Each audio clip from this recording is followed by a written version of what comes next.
নমস্কার। মহুয়া বার্তা ইউটিউব চ্যানেলে মহাভারতের ধারাবাহিক পর্বে আপনাকে স্বাগত জানাই। আজকের পর্ব নিজের পুত্রদের আচরণে ধৃতরাষ্ট্র ক্রুদ্ধ হয়ে পাণ্ডবদের কাছে বিদুরকে পাঠালেন এবং তারাও ফিরে এলেন।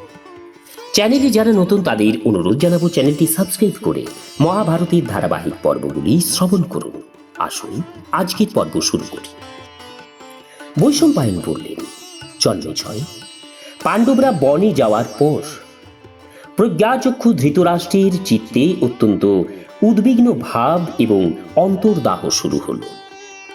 তিনি পরম জ্ঞান সম্পন্ন ধর্মাত্মা বিদুরকে ডেকে বললেন, ভাই বিদুর, তোমার বুদ্ধি মহাত্মা শুক্রাচার্যের ন্যায় শুদ্ধ। তুমি সূক্ষ্মতম এবং শ্রেষ্ঠ ধর্মকে জানো। কৌরব এবং পাণ্ডব তোমাকে সম্মান করে এবং তোমারও উভয়ের প্রতি সমান দৃষ্টি আছে। তুমি এমন কোনো উপায় বলো যাতে উভয়েরই হিত সাধিত হয়। পাণ্ডবরা চলে যাওয়ার পর আমার এখন কি করা উচিত? কি করলে প্রজারা আমাদের সম্মান করবে, পাণ্ডবরাও যাতে ক্রুদ্ধ হয়ে আমাদের কোনো ক্ষতি করতে না পারে, তেমন কোনো উপায় তুমি বলো বিদুর। বিদুর বললেন, রাজ, অর্থ, ধর্ম এবং কাম, এই তিনের ফল ধর্ম দ্বারাই লাভ হয়। এটি রাজ্য পালনেরও মূল ধর্ম। আপনি ধর্ম পালনে অনড় থেকে পাণ্ডবদের এবং আপনার পুত্রদের রক্ষা করুন। আপনার পুত্ররা শকুনির পরামর্শে পূর্ণ সভায় ধর্মের মর্যাদা লঙ্ঘন করেছে। সত্যসন্ধ যুধিষ্ঠিরকে কপট দূতে পরাজিত করে কৌশলে তাদের সর্বস্ব অপহরণ করেছে। এই মস্ত বড় অধর্ম।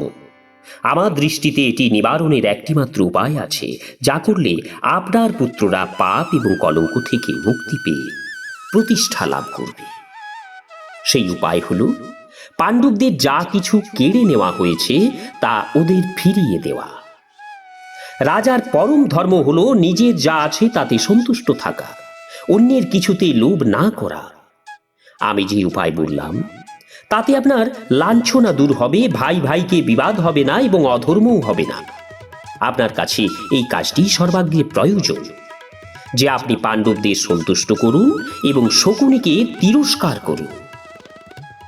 আপনার পুত্রদের যদি একটু সৌভাগ্যের অবশিষ্ট থাকে তাহলে অতি শীঘ্রই এই কাজ করা উচিত। মোহবশত যদি আপনি এরূপ না করেন তাহলে সমস্ত কুরু বংশ ধ্বংস হয়ে যাবে।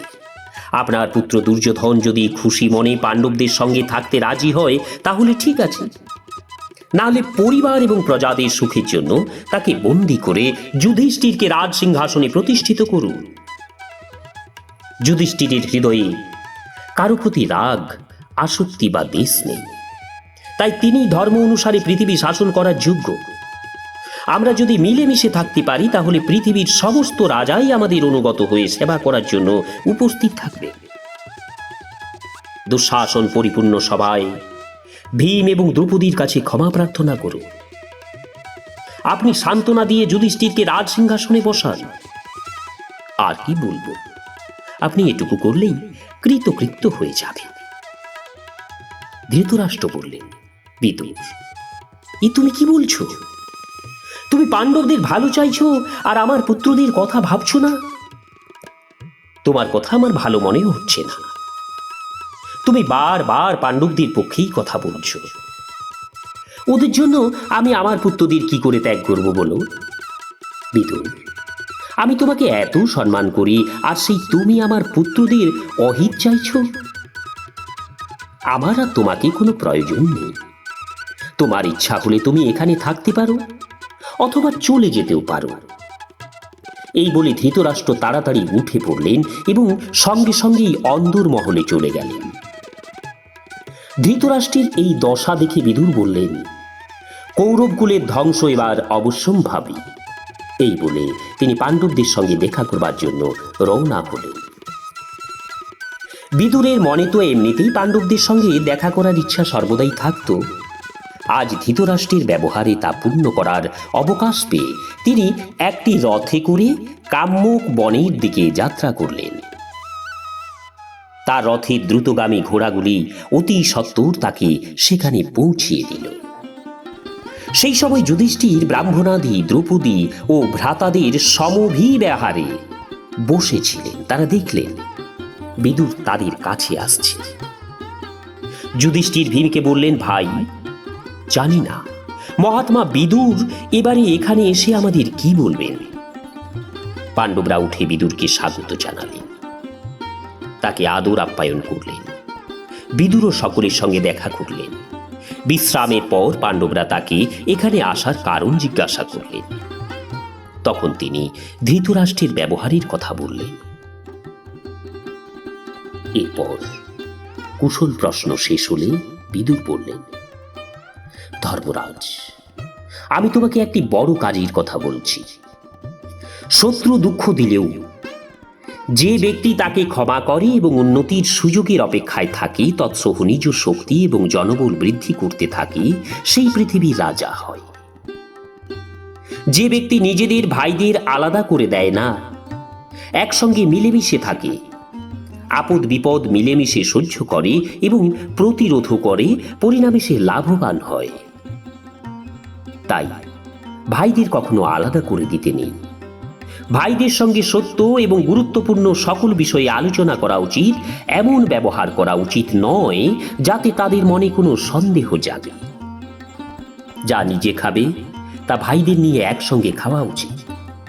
নিজে আরাম করার আগে ভাইদের বিশ্রামের ব্যবস্থা করবে। যে এরূপ ব্যবহার করে তার ভালো হয়। যুধিষ্ঠির বললেন, ক্ষুণ্ণ তাত, আমি খুব সতর্কতার সঙ্গে আপনার উপদেশ অনুসারে কাজ করব।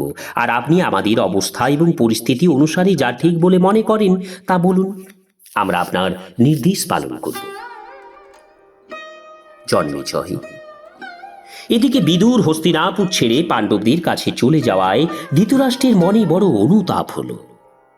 তিনি বিদুরের প্রভাব, নীতিজ্ঞান এবং সন্ধি বিগ্রহের কুশলতার কথা স্মরণ করে ভাবতে লাগলেন যে এখন উনি পাণ্ডবদের হয়ে ওদেরই শক্তিতে বৃদ্ধি করবেন। ধৃতরাষ্ট্র ব্যাকুল হয়ে সবার মধ্যেই মূর্ছিত হয়ে পড়লেন। জ্ঞান ফিরলে তিনি উঠে সঞ্জয়কে বললেন, সঞ্জয়, আমার প্রিয় ভাই বিদুর পরম হিতৈষী এবং সাক্ষাৎ ধর্মের মূর্তি। সে না থাকায় আমার হৃদয় বিদীর্ণ হচ্ছে। আমি ক্রোধবশে আমার নিরপরাধ ভাইকে বহিষ্কার করে দিয়েছি। তুমি শীঘ্র যাও, গিয়ে তাকে নিয়ে এসো। বিদুর ছাড়া আমি বাঁচতে পারবো না। তুমি আমার প্রাণ রক্ষা করো সঞ্জয়। ধৃতরাষ্ট্রের নির্দেশে সঞ্জয় কাম্যক বনের দিকে যাত্রা করলেন। কাম্যক বনে পৌঁছে সঞ্জয় দেখলেন ধর্মরাজ মৃগচর্ম পরে ভাই বিদুর এবং সহস্র ব্রাহ্মণদের মধ্যে উপবিষ্ট আছে।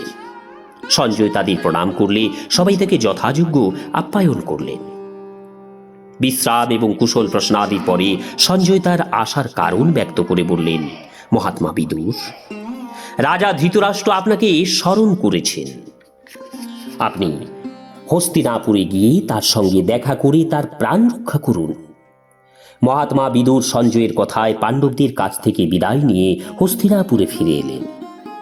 ধৃতরাষ্ট্র বিদুরকে দেখে অত্যন্ত আনন্দিত হলেন। তিনি বললেন, আমার প্রিয় ভাই, তোমার কোনো অপরাধ নেই। অত্যন্ত আনন্দের কথা যে তুমি ভালোভাবে ফিরে এসেছো। ওখানে তোমার কি আমার কথা মনে ছিল? তুমি যাওয়ায় আমার ঘুম হয়নি। আমি যে রূঢ় ব্যবহার করেছি তার জন্য আমাকে ক্ষমা করো। বিদুর বললেন, আপনি আমার বড় এবং পূজনীয়। আপনার কথায় আমি কিছু মনে করিনি, তাতে ক্ষমা করার কি আছে? আমি আপনাকে দেখতে এসেছি। আমার কাছে আপনার পুত্ররা এবং পাণ্ডবরা সমান।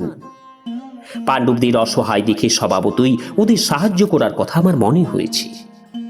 আমার মনে কৌরবদের প্রতি কোনো দেশভাগ নেই। এইভাবে একে অপরকে প্রসন্ন করে সুখে বাস করতে লাগলেন। নমস্কার, আজকের পর্ব এখানেই শেষ করছি। আগামী পর্ব দুর্যোধনের দুরভিসন্ধি, ব্যাসদেবের আগমন এবং মৈত্রেয়ের অভিশাপ। চ্যানেলে যারা নতুন তাদের অনুরোধ জানাবো চ্যানেলটি সাবস্ক্রাইব করে মহাভারতের ধারাবাহিক পর্বগুলি শ্রবণ করুন। রাধে রাধে, হরে কৃষ্ণ।